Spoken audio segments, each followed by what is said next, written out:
¿Se ve bien? El título, digo, ¿se ve bien? Sí, sí se ve bien. Bien, bueno, Misterio de perfecto. Dios. El misterio de Dios que va a ser esta, esta consigna, digamos, que este contenido que nos va a acompañar. Voy a presentar entonces brevemente ahora en qué consiste, pero siempre diciendo, esto es un itinerario y si hace falta hacer algún desvío para volver o lo que a ustedes también les suscite, ¿no? Por supuesto que tengo mi plan, ya lo he compartido hace minutos antes de empezar el encuentro. Pero bueno, vamos a ir charlando esto, vamos a ir meditándolo y bueno, veamos entre todos qué es lo que surge. Entonces, eh, estos son, digamos, los títulos que los temas que vamos a ir viendo, ¿no? ¿Por qué Dios es un misterio? ¿Mm? Esto, en principio, vamos a comenzar hoy preguntándonos esto. Después vamos a preguntarnos, en la medida que tengamos tiempo, vamos a ir viéndolo, si es irracional creer en Dios, ya que estamos hablando de un misterio. ¿Qué significa creer? Si creer, en el fondo, si es un misterio, es abandonar la razón, tener que creer en algo que es imposible de pensar. Después, ¿cómo se relaciona el hombre con Dios? Ya una vez visto el tema de si puedo yo acceder con mi razón o si es irracional creer en Dios, bueno, ¿cómo me relaciono con Dios? Son temas muy introductorios, ¿no? Que estamos presentando, ¿no? Y terminar con lo que es el centro de nuestra fe. Dios ha intervenido. Ahora ya no estamos hablando de lo que podemos hacer nosotros, sino en este aspecto, cuando lleguemos, ver que Dios tomó la iniciativa, que no estamos hablando simplemente de las posibilidades, si es racional, si no es racional, ver que hay un acontecimiento histórico ahí, que Dios tomó la iniciativa, que se reveló, que se manifestó y que por supuesto esa coronación de esa manifestación a lo largo de historia de salvación es Jesucristo, ¿no? Y ver cómo sigue Dios dándose a conocer, pastoreando, conduciendo al pueblo de Dios. No es algo que se agotó en el testimonio que aparece en las Escrituras, sino que sigue hoy actuando efectiva y salvadoramente en nuestra vida, ¿no?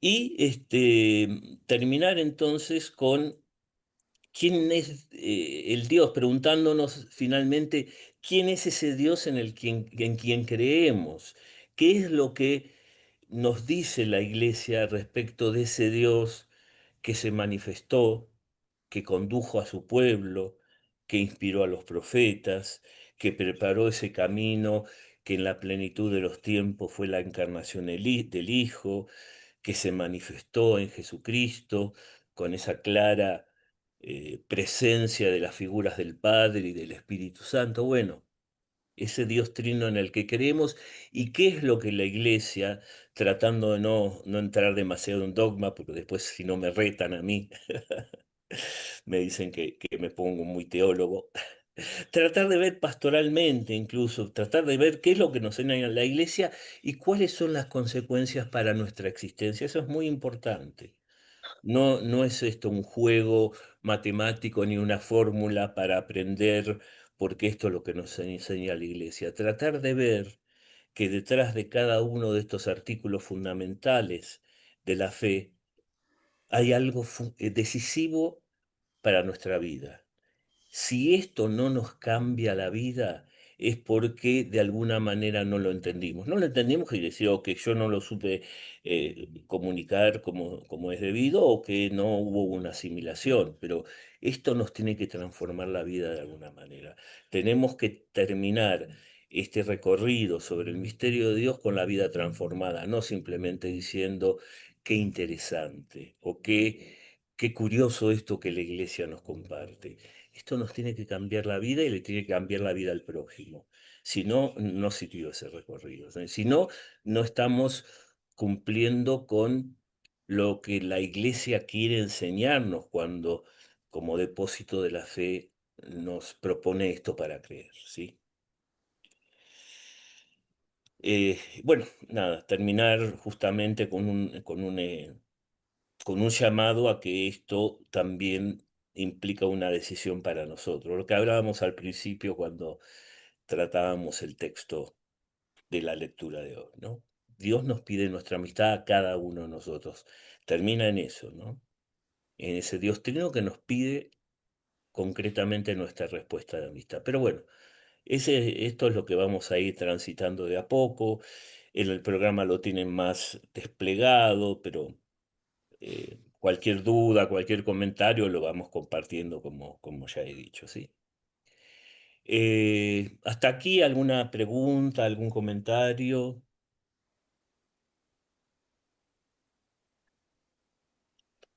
Vamos a empezar entonces a preguntarnos qué significa esto de que Dios es un misterio. Llamamos muchas cosas misterio, ¿no?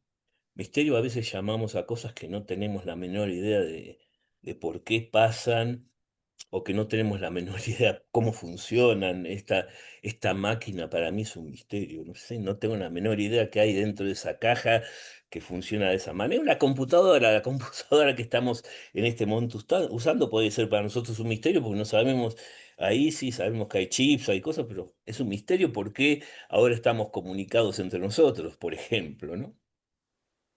Es un misterio cómo funciona la inteligencia artificial, que nos responde y nos hace esas, y nos compone esas respuestas que nos dejan asombrados. Bueno, es un misterio.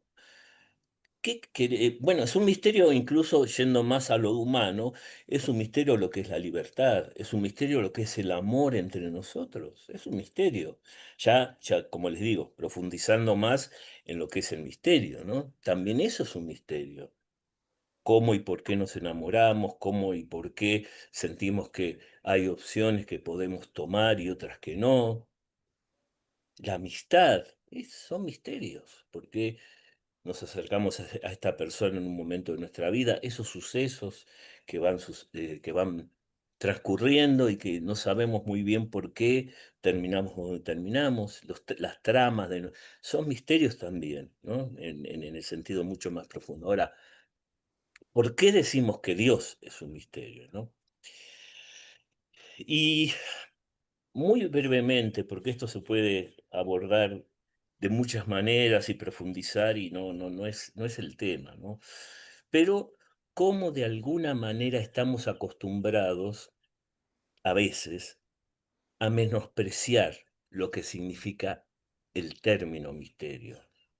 Incluso en aquellas, mucho más tal vez, en aquellas maneras de entenderlo que son más profundas, el amor, la libertad, la poesía, la gratitud, la amistad, ¿no? Y estamos en un mundo, ya todos lo sabemos, globalizado, donde prima la efectividad, en ese mundo hipertecnológico donde lo que más interesa es la persona de provecho, que realmente sea una persona que produzca, que sea efectiva, que sea eficiente. ¿M? Incluso que no le deba nada a nadie, que pueda pararse sobre sus pies y no pensar que tiene que deberle nada, porque en el fondo planteamos todo como un intercambio entre pares, ¿no? Yo me doy, yo te doy esto, vos me devuelves aquello. No pensamos en lo gratuito, ¿no? Esto lo digo varias veces, pero lo repito, ¿no? ¿Qué quiere decir no pensamos en lo gratuito? Podemos llegar a caer en la tentación de que nuestra vida es siempre un toma y daca, de dar y recibir, un intercambio. Es decir, no le debemos nada a nadie porque lo que hacemos, y en cierto sentido es muy justo, trabajamos para un sueldo, vamos y compramos para que nos den cosas para alimentarnos, nos dan electricidad, pero tenemos que pagarla. Es decir, un intercambio entre dos agentes que justamente uno da un bien al otro y el otro paga. Es un intercambio. Yo no le debo nada a nadie, yo estoy al día, en el mejor de los casos, con todo lo que pago, puedo comprar y llevar el pan a mi mesa, a la mesa de los míos, trabajo y me dan el sueldo. Es decir, relaciones eh, a veces equitativas, a veces no, pero horizontales. Yo doy para recibir. ¿Mm? No hay nada ahí que yo haga de una manera, por amor al arte, digamos, en una sociedad planteada de esa manera. Y se pierde el sentido de lo sobrenatural, porque y tal vez nosotros, a ver, a veces accedamos, tengamos, la gracia de acceder a ese sentido en la medida que participamos en nuestra comunidad, como decía Nico, dar el tiempo que a veces lo querríamos destinar a otras cosas más provechosas, y lo damos gratuitamente al prójimo. Pero a veces se tiende a perder ese sentido sobrenatural, se tiende a pensar que no le debemos nada a nadie, que nos hicimos a nosotros mismos un poco la canción de Sinatra, ¿no? A mi manera, que dice que yo hice las cosas como que estoy mirando atrás, es como el fin de la vida, hice todo a mi manera, si me equivoqué es una cuestión mía, pero todo lo hice desde mí y a mi manera y no le debo nada a nadie en el fondo, ¿no? Pero fíjense algo, desde el punto de vista de la fe, el sentido último de nuestra existencia está dado por dos grandes regalos de Dios. Ahí no hubo intercambio, ahí no hubo una cuestión de justicia donde Dios nos dio según nuestros méritos también. No sé si era Nico que hablaba de los méritos. No se trata de méritos acá. Fíjense cuáles son los dos grandes dones que son los dos pilares de nuestra existencia. Por un lado, el hecho que existamos. Dios nos regaló la existencia.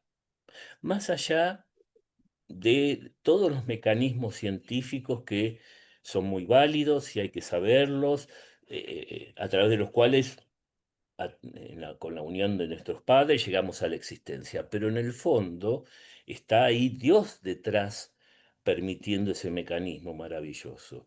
Y es Dios en su sabiduría que nos llamó por nuestro nombre y nos hizo emerger a la existencia. Dios no necesitaba crearnos, no necesitaba crearnos para ser feliz, porque Dios, ya lo vamos a ver en su esencia, ¿no?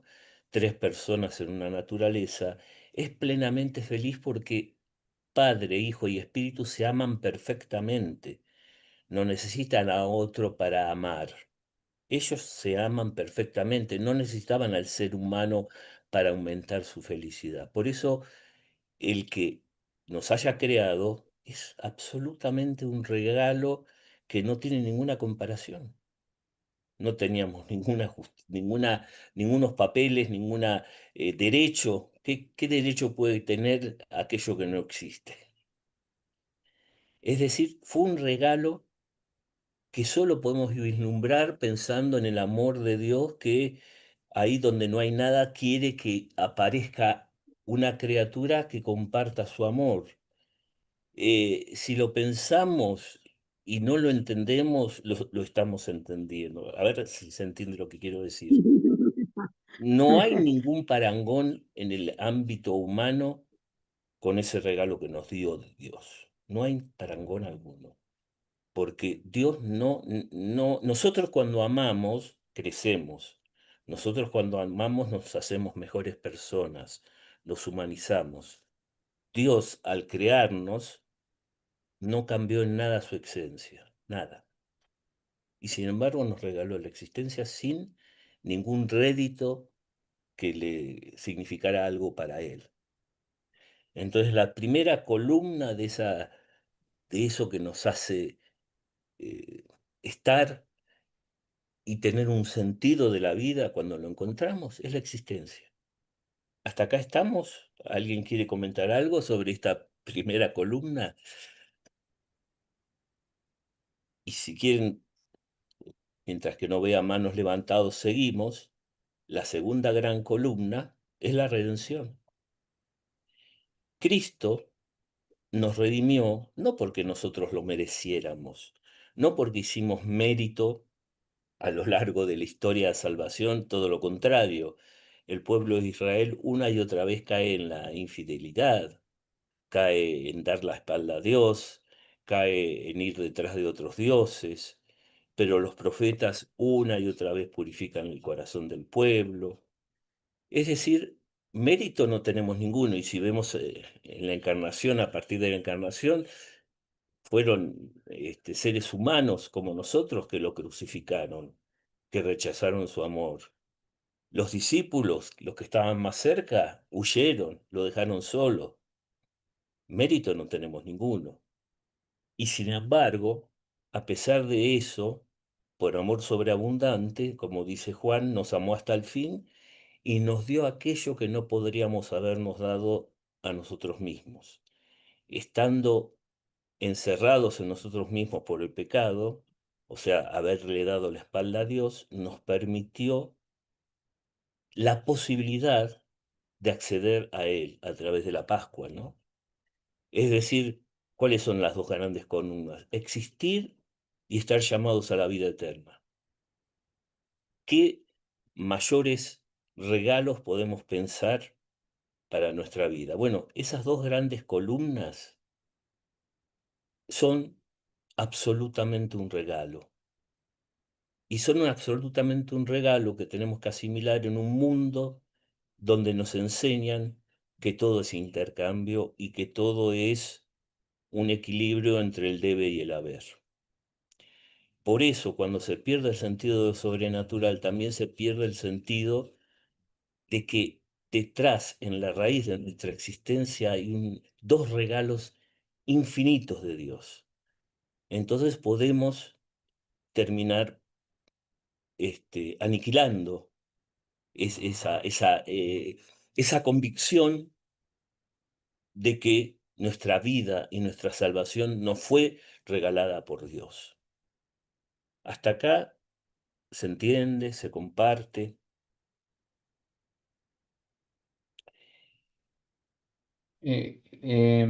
Sí, decime, Nico. Claudio, yo me había pensado cuando hiciste las dos en, obviamente, el don de la vida, pero había puesto en segundo lugar la libertad.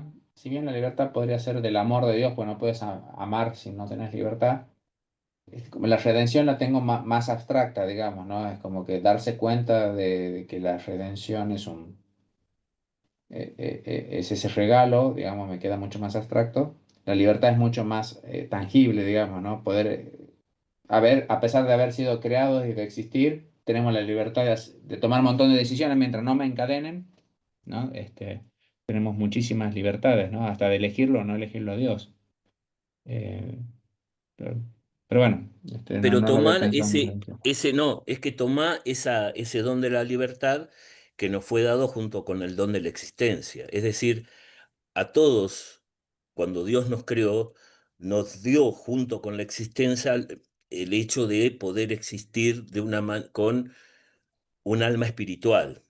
O sea, no nos creó como animales, sino que nos dio, al decir, nos dio el don de la existencia, nos dio la capacidad de amar y de conocer a todos, a todos.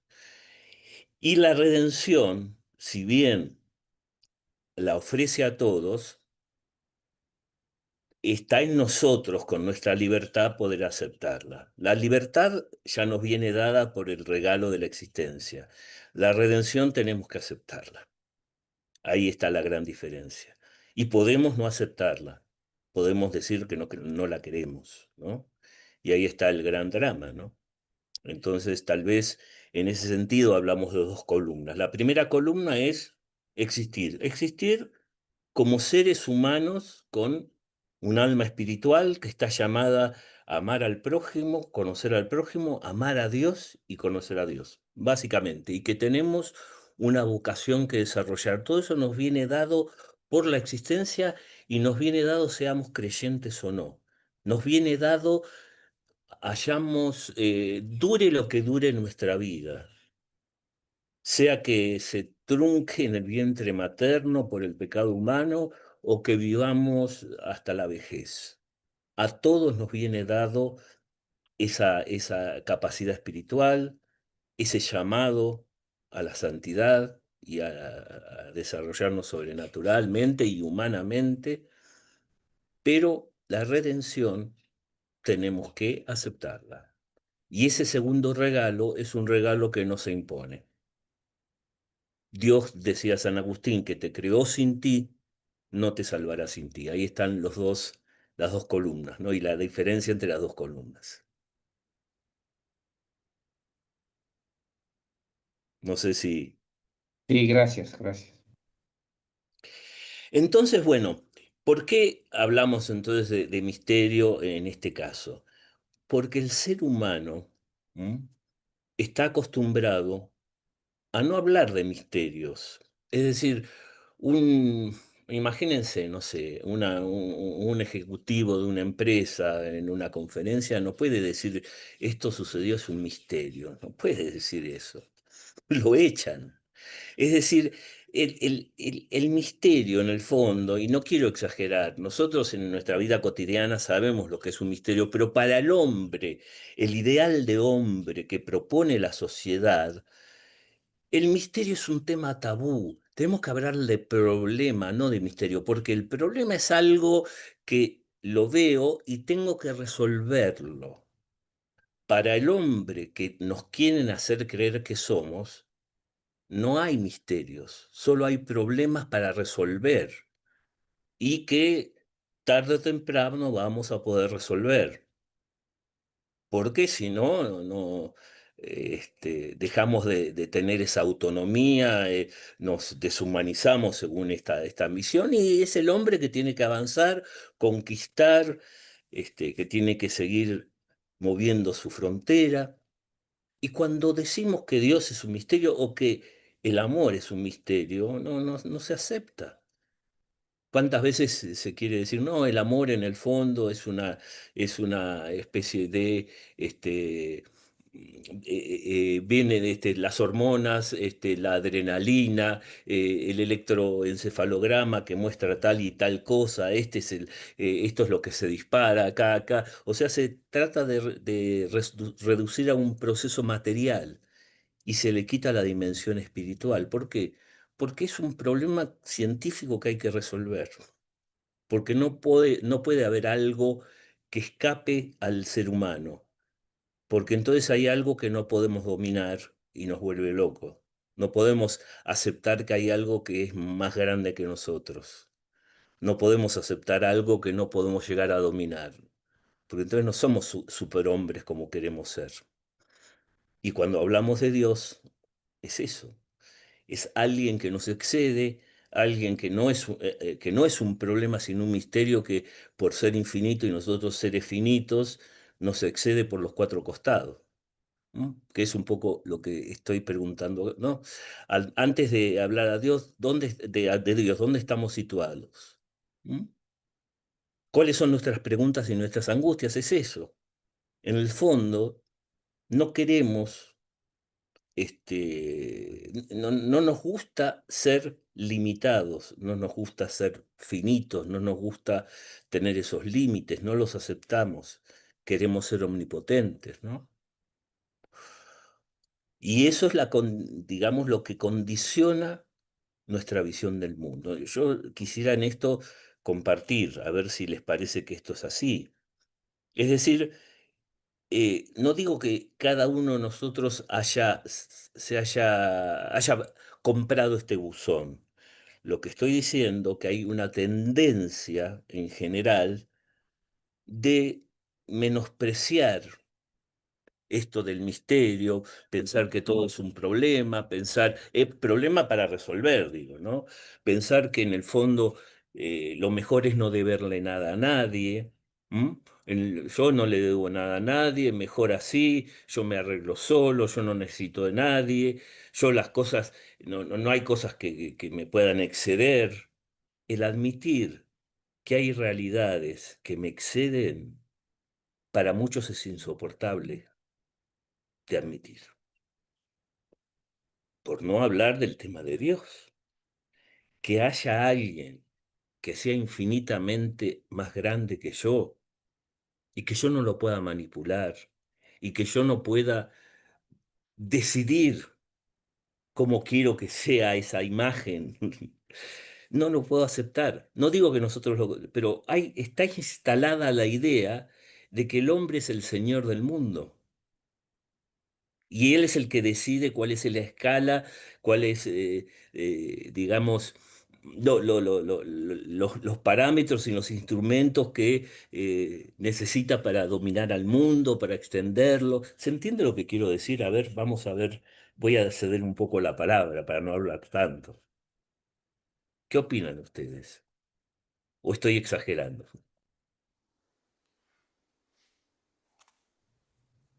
Sí, Gaby levantó la mano. Traten de levantar la mano con la manito, con la función de la manito, así los veo mejor cuando levantan la mano. Adelante, Gaby. Creo que siempre el ser humano ha tratado de explicar todo, porque esta forma de explicar todo pasa a ser algo que yo puedo dominar. Si lo explico, lo conozco y lo domino y lo manejo como quiero. Dios es un misterio porque encerrarlo incluso en la palabra Dios es irrespetuoso, porque no lo puedo explicar, porque no es ni omnipresente, ni maravilloso, ni amor, no, es mucho más que eso. Es tan extraordinariamente más que eso que hasta soy irrespetuosa diciéndolo. No lo puedo explicar porque en mi humanidad no puede entender la divinidad. Entonces ahí es donde participa la fe. ¿Y qué es la fe? Es confiar en algo que no puedo explicar y que es lo que me traspasa, me da vida. Yo camino sobre él, por él, a través de él, vivo en él. Y eso no es inexplicable y ese es el misterio. Y ahí participa la fe. No puedo creer en un misterio sin fe. Pero la fe que me brota de adentro, no la palabra que yo voy a la misa y digo, ay, sí, creo en Dios Padre Todopoderoso. No, es la fe que tiene que ver con lo que decía Juan Cruz. Él no puede dejar de hacer lo que hace porque le brota naturalmente, porque está en la fe de este misterio que es Dios y que es vida, vida gratuita. Bueno, para mí eso es Dios, yo no lo puedo explicar. No sé qué es Dios, sé que creo en Él. Y vos en tu vida cotidiana, perdóname, ya que te repregunto, en tu vida cotidiana, ¿ves mucha gente que no piensa como vos y que le molesta eso a lo que vos te entregás, un misterio que vos no podés resolver, manipular? ¿Ves eso? Como que hay gente que no puede aceptar que hay algo más grande que él y que no puede manipularse. Yo veo gente que prefiere no planteárselo, prefiere no plantearlo. Es mucho más fácil seguir un dogma y ir todos los domingos a misa y comulgar y confesar y no hacerlo carne, no hacerlo vida. No, eso es Pero el dentro de la gente camino. en que no cree, yo hablo más bien también no solamente de ellos, sino de gente que no cree, que vos ves que no es gente de fe. Molesta, Es también, molesta, molesta, perdón, molesta, molesta. Y sí, molesta, claro que molesta. Y uno recibe ataques, pero pasa por el otro, no pasa por uno. Uno no va a dejar de ser como es porque al otro no le guste. Además, cada uno hace su proceso. A lo mejor esa persona el día de mañana tiene más fe que yo, qué sé yo, está en un claro, proceso diferente al mío. Y bueno, al principio me va a doler, sí, me va a doler y me voy a enojar capaz, pero después perdono y bueno, y que haga su proceso y si puedo lo ayudo y si no quiere que lo ayude y bueno, allá él ya verá quién lo ayudará. Más que rezar por él, no puedo. O por ella, lo que sea. ujú. Gracias, Gaby. ¿Alguien quiere agregar algo? Ahí está. Sí, Carlos, Claudio, sí. Ah, Claudio, sí, yo sí, Natalia. no Adelante. tengo la manito esa para levantar la mano. No la encontrás, no Eh, importa, no importa. no, Me parece que pero Carlos creo, también está queriendo hacer lo propio. Después le cedemos la palabra. bueno, no, creo que es lo que decía Gaby. Yo creo que todos tenemos diferentes niveles de fe, por decirlo de alguna manera, o de conocer a Dios. Pues yo había una época que tampoco creía en eso. Y hasta que no me fue tocando y de a poco ir conociéndolo, para mí no existía o me parecía raro. O nací en una familia y digo, ¿por qué estoy acá y no en otro lado? O sea, todas esas cuestiones filosóficas, ¿no? Hasta que uno va madurando en la fe y aceptando hasta la propia vida, lo que te tocó, un montón de cosas. Eso es lo que yo siento. Pero también me ha pasado de una amiga, ¿no? Que es psicóloga y un día puso como un cartel que decía que Padre Dios siempre fue un padre ausente. Y yo digo, me quedé pensando en eso, y yo creo que la gente al no verlo a Dios piensa que no existe. Por ahí va mi reflexión. Y yo también sentía eso, como yo no lo veía, digo, ¿quién es? ¿O quién lo creó a él? Cuando la gente iba a misa, me hacía esas preguntas, yo iba a misa por ir, eh, pero bueno, ahora ya estoy en otra etapa donde yo tengo un respeto supremo, ¿no? Pero me pasaba eso, ¿no? Que yo también no creía y ahora obviamente mi vida fue cambiando y hoy que digo que estoy acá en Buenos Aires, gracias a Dios, y porque se lo pedí a él por mucho tiempo y me lo dio. Y así un montón de cosas más, Claro, pero que va bueno, obrando en tu historia, ¿no? sí, que cada uno Dios se va manifestando en lo que necesita y en la fe. Y que creo que si uno no tiene oración, esta amistad que vos decías, ¿no? Que los pilares uno nos pide la amistad y bueno, nos va llamando y no es una imposición y uno tiene que ir captando eso, que a veces yo sentía que no me entraba por ningún lado y un día fui, no sé, cuando nació mi hijo, ¿no? Ahí ya hubo un cambio importante en mí. Cuando nació, bueno, ahora el nene ya tiene 16 años y bueno, ahí tuve todo también como un proceso con él y después tuve una nena, 12 años tiene, y yo se la pedí a la Virgen María, que quería una hija mujer y le puse de nombre Lourdes. Y yo, bueno, por ese lado, por el lado de los hijos, lo fui entendiendo, digamos. Adiós. Eso quería decir. Gracias. Creo que primero quería decir algo Carlos y después Nico levantó la mano. Sí, Adelante, Carlos. sí, yo lo que creo que en el fondo este hombre que estamos describiendo, en el fondo responde a lo que surge en cada uno como el pecado original. En realidad es permanecer individualizado de Dios y no aceptar la figura de Dios. Y en definitiva esto es el mundo, lo que Sí, el Evangelio define como mundo.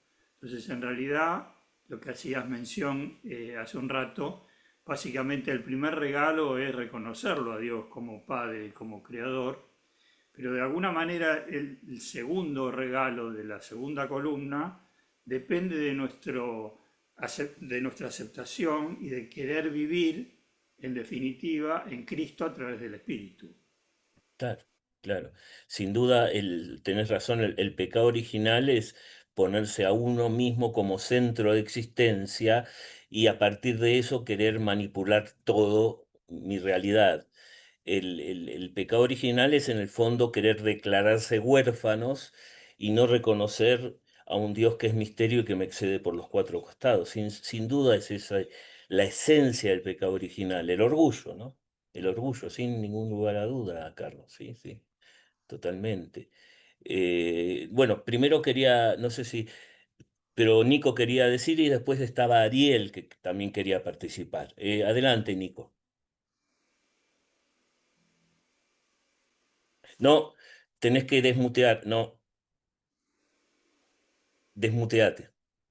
Ah, Respondiendo a lo del misterio de Dios, lo primero es entender por lógica de deducción, como quien deduce un teorema matemático, la existencia de Dios. Eso es una charla más larga, así que, pero habiendo asumido por lógica que existe Dios, tratar de describirlo a Dios. Y la verdad que en lo personal para mí ha sido imposible. Era una nube, era una energía. Claramente después de grande me di cuenta que, claro, al ser finito no puedes describir lo que te excede. Es como que yo cree, no sé, un robot y ese robot me quiera describir a mí. Y siempre va a tener un pedacito de lo que yo le puse a ese robot, siempre va a ser menos de lo que yo soy. Pero por otro lado, a mí me abrió totalmente la cabeza hace 15 años, no sé, creo que lo escuché de un sacerdote. Si bien lo había leído desde joven, Jesús es Dios. Y ahí te cambia totalmente la ecuación. Jesús es Dios y Jesús es una persona. Yo puedo entender a una persona porque es igual a mí cuando mira o cuando me pone una cara o cuando se queda en silencio o cuando contesta, cómo se, ¿no? Cómo reacciona. Entonces, para mí es totalmente, leyendo sobre Jesús, cómo él se comportaba, es totalmente humano para mí comprender más allá de las palabras, ¿no? A través de las actitudes, todo, ¿no? Y a partir de ahí lo entiendes a Dios un poco más y queda mucho más claro. Entonces, conocer a Jesús es hiper fácil. Conocer a Dios es un misterio porque, digo, estoy tratando de entender una energía, estoy tratando de entender una nube, no sé qué estoy tratando de entender, no me cabe en el pensamiento, ¿no? Pero una persona es mucho más simple. lo dice muy claramente el Concilio Vaticano II, Gaudium et Spes, el documento, y es una idea de Juan Pablo II que después la desarrolla, ¿no? Mirando a Jesús, uno puede ver cuál es el proyecto de Dios para el hombre, materializado, y además puede ver el rostro verdadero de Dios materializado. Ambas cosas. Mirando a Jesús uno ve en el fondo quién es Dios. Y mirando a Jesús uno puede ver en el fondo qué quiere Dios de nosotros, ¿no? Ambas cosas. Y por eso la encarnación, porque como vos muy bien decís, hasta ese momento el Antiguo Testamento se tenía que referir a Dios con imágenes antropomórficas, un Dios que se enoja, un Dios que es lento para la ira, y rápido para el perdón, un Dios que se manifiesta de diferentes maneras, la zarza ardiente, mil maneras que tiene, pero siempre eran imágenes antropomórficas, eran símbolos, si querés. Con Jesús, Dios Hijo se hace carne y hueso, ya no es un símbolo, ya no es una imagen que el autor del Antiguo Testamento tiene que recurrir para acercarnos al misterio de Dios. Ya Dios Hijo se hizo carne y hueso, concretamente en Belén, entonces ahí ya, viéndolo a Él, podemos vislumbrar quién es Dios y podemos vislumbrar qué quiere Dios para nosotros, ¿no? Y como vos bien decís, ahí está el misterio, ¿no? De la encarnación. Ariel quería decir algo y después Lili. Sí, buenas tardes. ¿Qué Sí, tal? Buenas tardes. ¿Qué tal? Buenas tardes. Hace un ratito se hablaba de, bueno, de qué pensamos sobre el que no cree, ¿no? Y bueno, yo creo que muchas veces eh, el ser humano, todos nosotros, en algún momento, más tarde, más temprano, con la vorágine de la vida misma, los hijos, la crianza, el trabajo, no se da el tiempo como para pensar y tratar de conocer a Dios. Hasta que, bueno, pasa algo y sentimos el llamado. Muchas veces ese llamado puede llegar a estar o hacerse efectivo, pero bueno, por la vida misma que uno va llevando, a lo mejor no se da cuenta o sigue de largo, pero en algún momento ese llamado vuelve a estar digamos, muchas veces es escuchado en algún momento de crisis profunda, eh, y a veces no, a veces se da, eh, digamos, por ejemplo, no sé, por una enfermedad, entonces uno pidiéndole a Dios, a la Virgen, a algún santo, no sé, un ejemplo cualquiera, bueno, uno empieza a ver algunas cuestiones ahí donde la fe empieza a Ah, actuar, ¿no? Pero acá. muchas veces pasa de que a lo mejor no es por algo malo, negativo, una enfermedad, es porque llega. Y muchas veces, y lo digo en forma personal, por, y esto lo engancho con el tema de la redención, ¿no? Por el hecho de estar bien.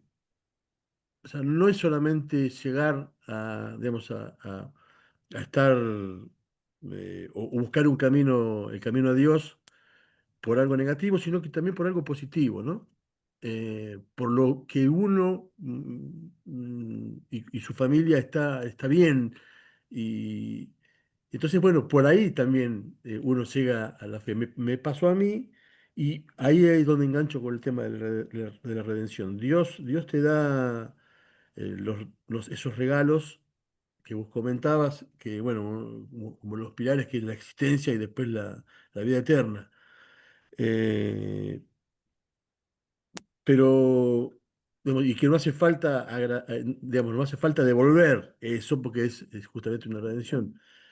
Y pregunto, ¿está mal pensar en seguir una vida, digamos, buscando a Dios, pensando en devolver eso? Digamos, Lo que pasa, yo en este momento me sí, entiendo. siento, hay momentos mejor, momentos peor, pero me siento una persona feliz, ¿sí? Entonces tengo la necesidad de agradecer eso y de alguna forma siguiendo un camino un poco más profundo de que ir a la iglesia y de que, sino digamos, hasta de una vocación, ¿no? Entonces, pensado desde ese punto de vista, de devolver lo bueno, tratando de llevar la palabra y hacerle ver al otro que no cree, que bueno, que pare un poco la mano y que vea bueno, que va a llegar, o sea, que hay otro camino y creciendo y teniendo fe. También es muy difícil hablarle a una persona que está en un mal momento, ya sea económico o lo que sea, decirle, pará que si tenés fe va a llegar. Eh, es difícil poder, y a mí me gustaría tener las herramientas como para poder eh, de alguna manera, ese don, digamos, del consejo, no sé, de poder profundizarlo y tratar de decirle al otro que, que crea y que se puede y que es verdad, o sea, que llega. Claro, claro. Pero bueno, Eh, siempre desde el punto de vista digamos, del agradecimiento, ¿no? Y devolver eso bueno que por lo menos en estos momentos me está dando. Esa es la yo, pregunta, básicamente. yo creo que primero que nada tenemos que devolver. Tenemos que devolver porque no vamos a alcanzar la vida eterna si no devolvemos. Pero con una aclaración importantísima. Es como pagar la deuda externa con dos monedas de cobre, como la parábola de la viuda. Lo que quiere Jesús de nosotros es nuestra pobreza. No podemos nunca retribuir en mismo grado aquello que Él nos dio. Por eso es gratuidad. Primero que nada, porque lo hizo sin que nosotros tuviéramos ningún mérito. O sea, no es que esperó que nosotros tuviéramos un mérito para hacerlo. Lo hizo por pura generosidad. Pero lo que quiere Jesús que retribuyamos no es de la misma magnitud de aquello que nos dio. O sea, quiere apenas esas 2 monedas de cobre que no son nada y que no le representan nada, pero que es todo, porque es nuestra vida. Y esa retribución es justamente lo que vos decís, devolver, es responder a su invitación de amistad. ¿Quiere Dios la amistad de seres tan insignificantes como nosotros, insignificantes en el sentido de vistos desde el punto de vista filosófico, si querés? Bueno, pero Dios no tiene ese corazón. Dios quiere que le devolvamos esa insignificancia y que en eso consiste todo. Dios quiere esa insignificancia que somos, pero la quiere para poder ser amigo de nosotros, porque no nos quiere patotear desde su poder infinito para forzarnos. Y entonces, ¿cómo podemos responder con eso, con esta insignificancia que en el fondo también significa ayudarlo a construir el reino de Dios? Es una paradoja hermosa, porque yo con mi insignificancia estoy ayudando a que se fermente y crezca el reino de Dios. ¿Por qué? ¿Por mi poder? No, por la gracia y por la comunión de los santos y porque Dios está presente. Es muy loco, pero es así. Esa insignificancia puede cambiar una historia, porque Dios actúa a través de esa insignificancia, como siempre actuó a través de la insignificancia en el Antiguo Testamento. Vos fijate siempre cómo fue en el Antiguo Testamento. Eligió a un pueblo que fue el pueblo más pobre entre todas las potencias que había en ese momento. Era un pueblo errante, un pueblo que continuamente cayó en la infidelidad. Los profetas no querían saber nada con la llamada, pero yo soy solamente un pastor, yo cultivo sicómoros, ¿por qué me vas a llamar a mí? Te llamo a vos, por tu insignificancia. Y Jesús no nació en un palacio, nació en un pesebre, estuvo entre los pobres. Sus discípulos no fueron todos doctores en teología, Dios me guarde, que yo lo soy.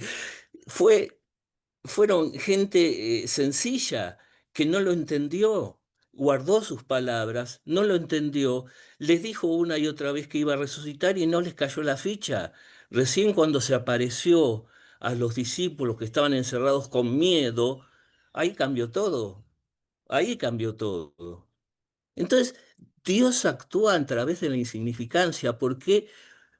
Porque es un amor que no comprende, que no nos cabe en la cabeza. Las parábolas de por qué a los viñadores de la última hora le da lo mismo que a los de la primera hora. La parábola de por qué el hijo pródigo que dilapidó todo lo vuelve a recibir y no lo pone como esclavo. Porque es un amor que revienta todos nuestros esquemas. Y por eso quiere nuestra insignificancia, porque no cabe en nuestras columnas. Entonces, ese es el tema, debemos devolverlo, pero lo que debemos devolver no nos cabe en la cabeza. Señor, yo no tengo nada para darte, quiero que esa nada que tenés, quiero que me la des. ¿Para qué le sirve? Bueno, es la lógica del amor que nos deja pata para arriba, ¿no? Un poco, yo creo que es eso, ¿no? No sé si querías agregar algo, Ariel. No, está bien, ya está muy claro. Gracias. Lili quería decir algo. No sé si me escuchan bien, Un poquito más fuerte. más fuerte, porque tengo todo, no sé si sacando los auriculares Ahí fue... se escucha mucho mejor, sí, se escucha Son los bien. auriculares, lo que pasa es que, bueno, para que no hubiera ruidos de la casa. Yo tengo una pregunta que me angustia desde que soy chiquita. Tal vez vos me la puedas aclarar. Yo tengo 70 años ya, y vengo de para nada el misterio del Dios que es amor. Yo vengo del castigo, del pecado, de la Biblia en la mano de mi padre para castigarme, ¿no?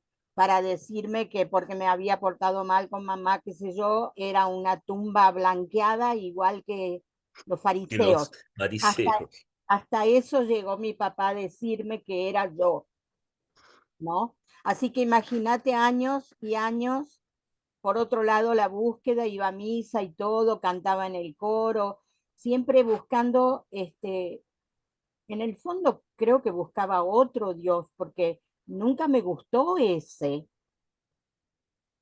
Entonces me cuesta un montón y hago cosas y a Dios lo siento un montón y medito y estoy muy cerca de Él y es el sentido de mi vida, pero no sabes lo que se sufre en el fondo. Es como la gran palabra de hoy, todos tenemos un trauma como humanos y creo que el corazón de mi gran trauma es ese miedo, el miedo que me enseñaron a tenerle a este misterio del cual hablas. Entonces, cuando leo la Biblia en el Antiguo Testamento, eso quiero que me aclares, es como que Dios cambió de actitud en algún momento con el hombre. Mi gran imagen siempre es el diluvio.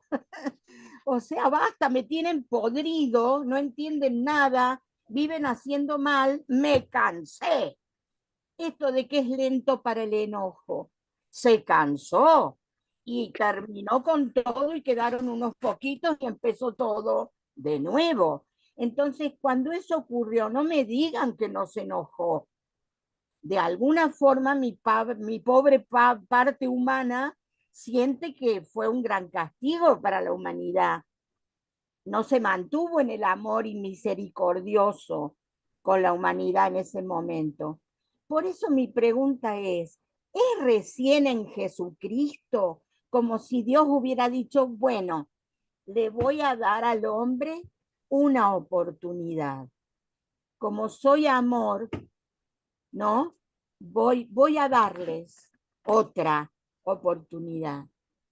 También me consuela, viste, cuando dice que después del diluvio se dio cuenta Dios o algo así, después aparecía la señal de que les prometo que nunca más El arco iris, voy sí. a hacer esto y aparece el arco iris como para que él mismo recuerde que hizo un pacto con nosotros y que no iba a haber una próxima destrucción del mundo.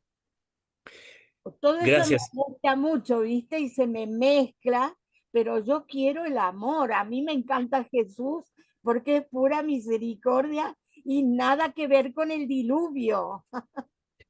Yo creo que es muy buena la pregunta, Lili, y hay una cosa que tenemos que entender por empezar.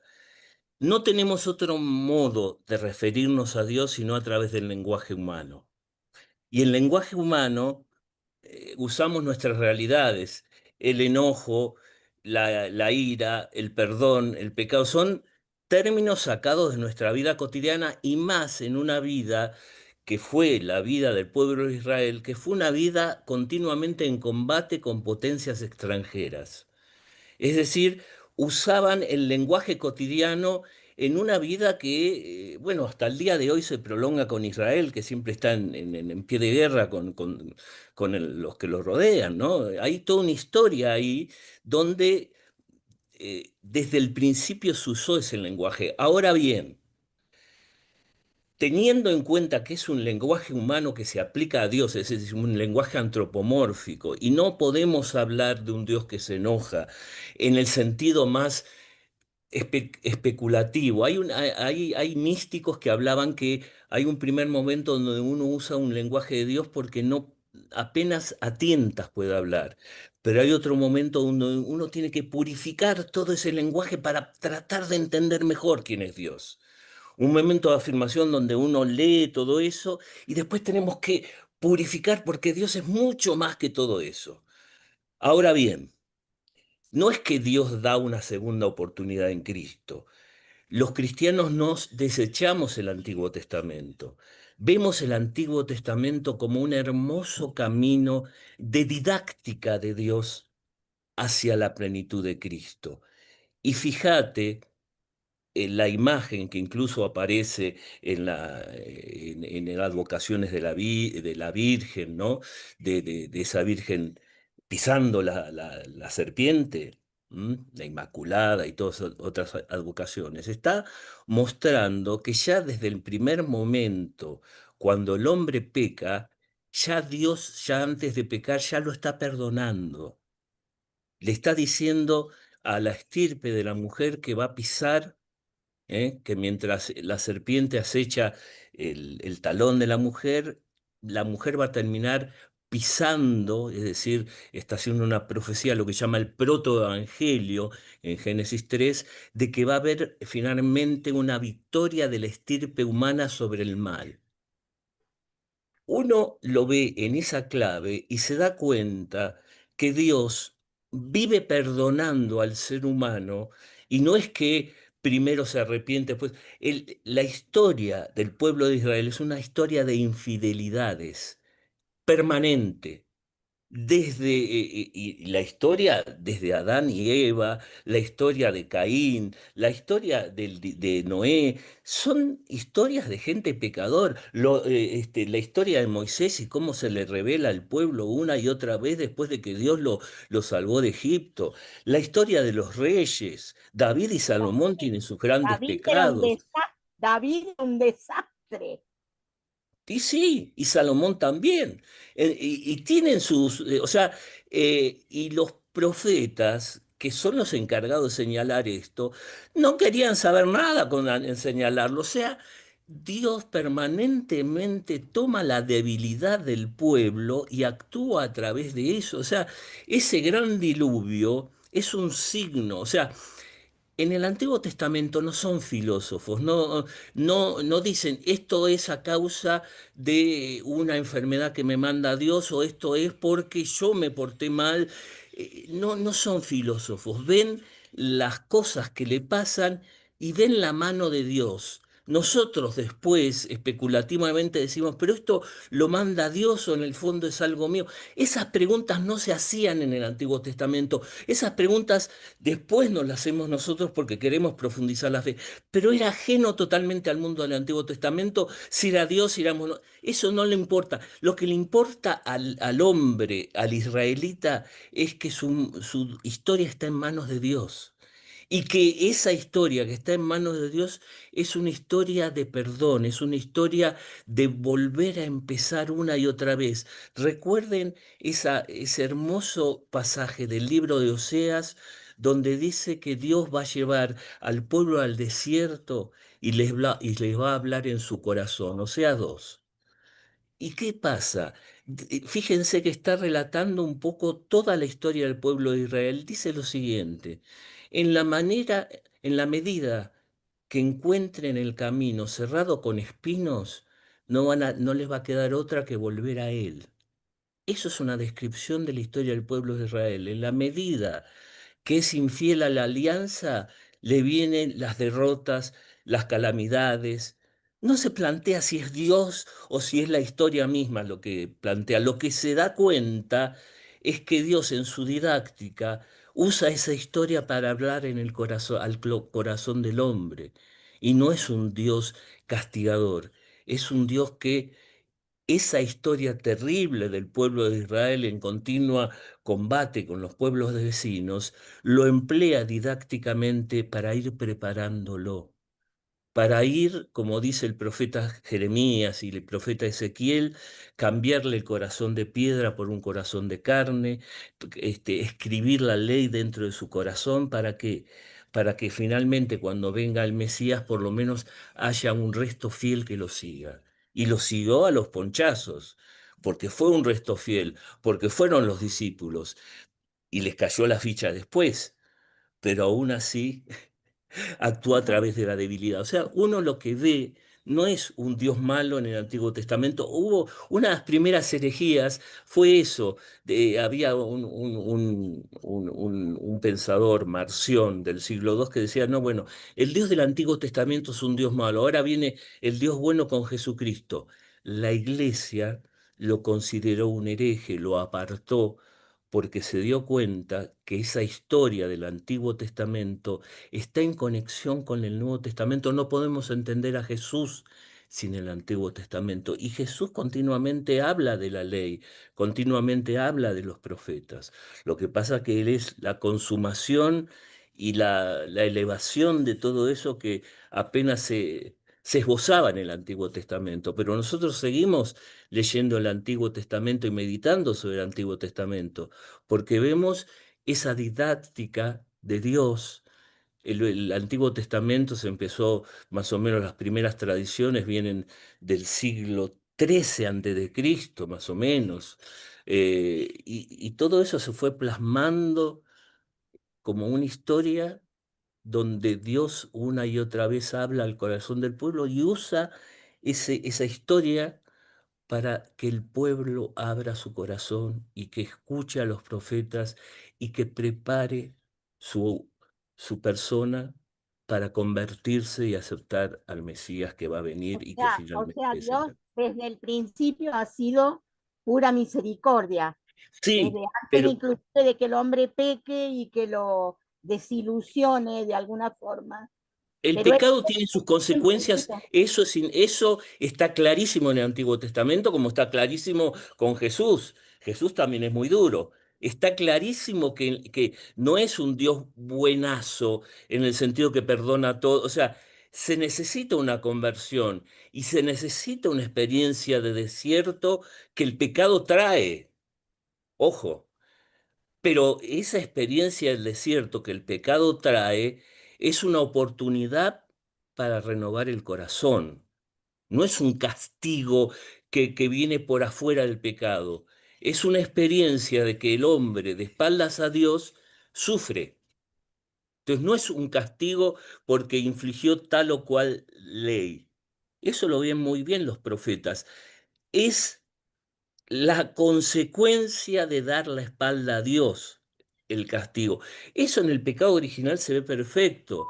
Yo le doy la espalda a Dios, elijo ser como Dios, como del fruto prohibido. Entonces hay toda una reacción en cadena. Yo le doy la espalda a Dios, me empiezo a pelear, Adán, Eva, acusaciones cruzadas, ya no voy a arar, no voy a tener los frutos del árbol de la vida, que era el árbol de, no el árbol del conocimiento, el árbol de la vida que tendía la mano y tenía los frutos, ahora voy a tener que trabajar con el sudor de la frente. Eva va a parir con dolor, es decir, la naturaleza empieza a ser adversa, la muerte aparece como un abismo, todo es consecuencia de dar la espalda a Dios. Y el Antiguo Testamento es una extensión de esta idea. En la medida que yo le doy la espalda a Dios, eso me trae, vivir de espalda a Dios es un infierno. Y eso es lo que experimentan los israelitas. Bueno, ¿Mm? gracias. No, lo seguimos hablando, Lili, pero es muy importante tu pregunta, ¿sí? Y después lo vamos a seguir hablando, ¿sí? Pero Lili, Vale. a mí me gustaría una recortito porque a mí me sirvió mucho, lo escuché del padre Jorge. después está Deglis que levantó la mano, pero te digo, sí, adelante, Nico. Dios es perfecto, no puede ser bipolar. No puede ser en el Antiguo Testamento castigador y al final misericordioso. Es Exacto, perfecto. Entonces, y Dios habló en primera persona en Jesús y en el Antiguo Testamento a través de personas finitas. Entonces, quédate con esa idea. De alguna manera, Dios es la misma persona, así que como Jesús te lo contó, es la versión la más próxima que podemos tener y todo el resto fueron exactamente. interpretaciones humanas. Ah, Exactamente, Nico, toda la razón, porque justamente este hereje que hacía mención, Marción, postulaba un dualismo de un Dios bueno contra un Dios malo. Por eso es muy acertada la observación de Nico. La única opción ahí de Marción que decía olvidémonos del Antiguo Testamento es porque estaba en su cabeza una opción de que había dos potencias, una buena y una mala. No. Dios es pleno bien y el diablo, que es creación de Dios y es verdadero, es una criatura que no puede nada frente a Dios. Es creación de Él y Dios lo mantiene por un acto de amor. Y es bueno en el sentido de su ser, porque Dios no puede crear nada malo. Se hizo moralmente malo, pero en sí mismo es bueno. Pero es malo moralmente por una opción de oponerse a Dios. Es decir, no hay nada, ninguna fuerza que pueda oponerse a Dios, por eso es todopoderoso, ¿no? Douglas quería decir algo. Perdón, por Sí, eso dicen que Dios es inmutable, Nicolás, como que no Por cambiar su supuesto, esencia, ¿no? estamos hablando de un Dios que no solamente es inmutable, sino que es eterno. Ahí es donde tenemos las dificultades. Nosotros no podemos hacer otra cosa sino conjugar verbos para nuestra vida. Fuimos algo, somos algo ahora, haremos o seremos en el futuro, hicimos, o sea, presente, pasado y futuro. Para Dios eso no rige. Cuando decimos con lenguaje humano, y está bien que sea así porque lo leemos y lo creemos, Dios creó, en realidad estamos diciendo Dios crea. Dios desde la eternidad nos está sosteniendo a todos. Cuando decimos que Dios nos redimió, Dios ahora nos está redimiendo desde la eternidad, que es presente, pasado y futuro. Cuando Cristo murió en la cruz, murió por todos e incluso por Adán, que cronológicamente en la historia es muy anterior. Vaya a saber, 500.000 de años, el primer ser humano, una cosa así. O sea, para Dios no hay presente, pasado y futuro, sino plena eternidad. La eternidad para Dios es el pleno dominio de todos los instantes del universo. El tiempo rige para nosotros, no para Dios. Dios no deviene, Exacto. Dios no cambia de opinión, es una manera válida de arañar el misterio de Dios y que se usa en la Biblia y que nosotros usamos. Pero si queremos profundizar el misterio, Dios es inmutable, Dios, como dijo Nico, no es bipolar, Dios es pleno y eterno amor en el Hijo y el Espíritu. Pero no podemos entender lo que es la eternidad, porque nosotros no podemos hacer otra cosa que conjugar verbos al hablar de todas las realidades que nosotros entendemos, porque somos seres temporales. Y ahí es donde está el tema del lenguaje de Dios. Y que tenemos que purificar si no queremos ponerle un rostro antropológico, un rostro antropomórfico, un rostro a Dios. Para eso ya está Jesucristo que se encarnó y ya es carne y ahí sí lo podemos ver. No hace falta imaginarnos ni hacer figuras abstractas. Cristo, que es la segunda persona de la Trinidad encarnada en la naturaleza humana, es carne, sangre y huesos humanos. Ahí no hace falta especular. Todo lo antropológico, lo antropomórfico que quería Dios está ahí. Ya no tenemos que imaginar nada, está ahí. No sé si se entendió. Gracias, Claudio. ¿Alguien quería agregar algo más? sí, yo por acá. Sí, sí, Daily, sí, que te dejé ahí, que levantaste la mano No, por y no, después no pasa nada, está muy interesante todo. Por ahí, como que rescatando un poco acerca de esto que se ha hablado Jesús también decía, a través de las parábolas, él daba muchos, ¿no? De esos ejemplos de cómo justamente Dios a nosotros nos da ese libre albedrío, porque Dios no te dice, actúa mal, o que Dios sea un Dios de ira. Y entiendo mucho lo que dice Lili acerca de eso que inspiraban temor, después con el tiempo y con el conocimiento, cuando uno conciencia, empieza a concienciar en la palabra, te das cuenta que Dios es un Dios de amor. Y recuerdo las palabras de un sabio que decía que un río no puede producir aguas dulces y amargas. No puede producir las dos cosas. Es un río de agua dulce y ya está. Así es Dios. Dios no puede producir. Pero ¿qué pasa? Que ahí está, y Jesús en muchas de sus parábolas lo decía, por ejemplo, también en lo de las semillas. Caían en tierra fértil, caían en tierra con espinos, Ah, y es justamente eso. La vida de nosotros está marcada por eso. ¿Dónde quiero yo sembrar esas semillas? ¿Qué quiero recoger? ¿Cuál es mi cosecha? Y ahí Dios dice, bueno, te estoy mostrando este camino, te estoy mostrando estas semillas para que tú produzcas en suelo fértil. Pero ya queda en nosotros en nuestra parte. Y hacer la voluntad de Dios que se nos hace complicado, porque decimos, sí, Señor, o como rezamos el Padre Nuestro como loro. Hacemos tu voluntad, pero a la realidad, después decimos, no, yo voy a hacer esto, y no estamos haciendo la voluntad de Dios. Entonces ahí va eso. Jesús nos enseñó este modo, ¿no? De diferente o distinto de ver el amor que Dios nos tiene y la manera como nosotros también tenemos que expresar ese amor de Dios, porque no somos nunca separados del Padre, nunca. Estamos en Él, vivimos en Él y Él nos da la vida, todo. Pero después, cuando concienciamos, que nos damos cuenta de eso. Usando un poco la imagen que está justamente en las parábolas, lo único que podemos hacer nosotros es arar la tierra nuestra. Es Dios el que pone la semilla. Ahí está donde es una manera de mostrar cómo la gracia de Dios, que es todo, se junta con nuestra pobre libertad, que por lo menos tiene que arar el terreno para que la semilla sea fértil.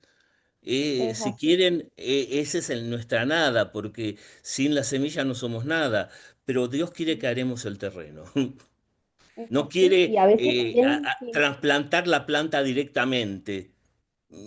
Hay un exactamente. misterio ahí que quiere que la semilla que él pone en nuestro Mm, terreno así arado crezca.